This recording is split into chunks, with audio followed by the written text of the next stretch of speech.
Theory of constraints in the warehouse. Well, joining us to speak about that today is Annette Danek-Akey, Senior Vice President of Fulfillment at Random House. Annette, welcome. Thank you, Russell. Annette, I guess the threshold question is, what is the theory of constraints? I mean, for anybody who's unfamiliar with it, give us a definition. Walk us through it. I can pretty much talk about theory of constraints and describe it in one word: focus.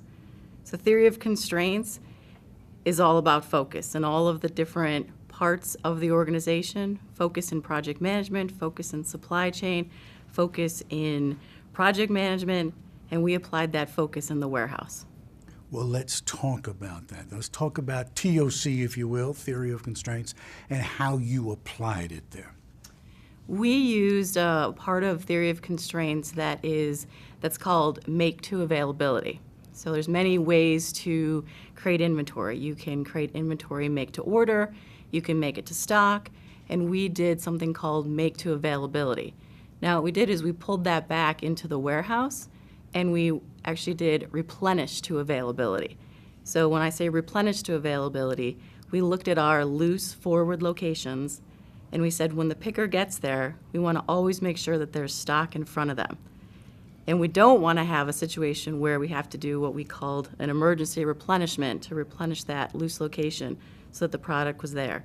So that's what we used. We did a project called Replenish to Availability. And for that, we used a very specific tool to look at how much inventory should be in that loose location.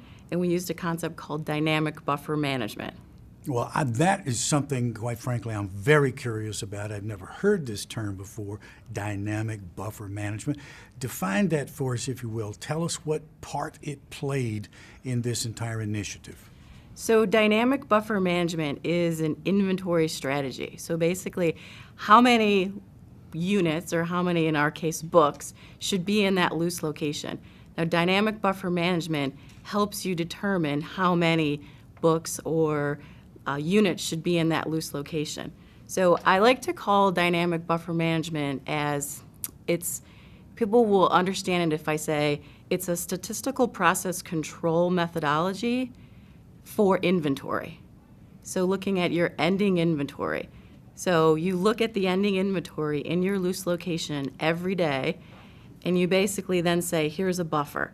And you divide you take your buffer and you divide your ending inventory into three buckets: red, yellow, and green.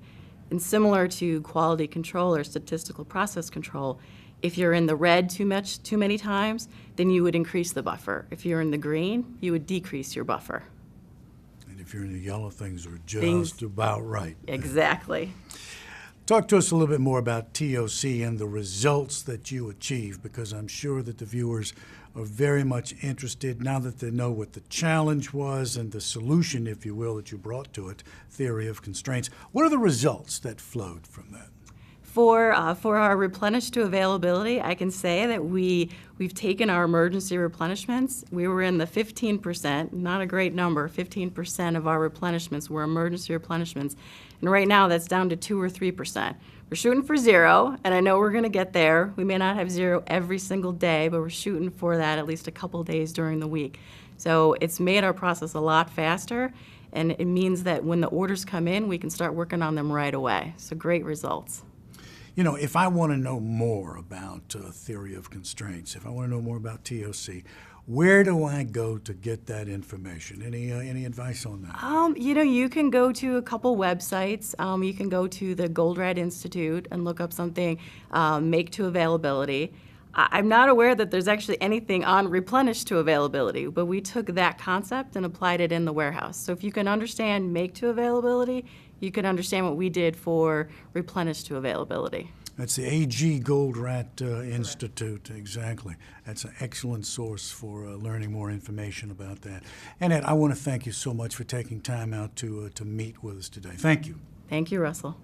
That's Annette Danek-Akey, Senior Vice President, Fulfillment at Random House, and speaking with us today about the theory of constraints in the warehouse. Thank you for watching.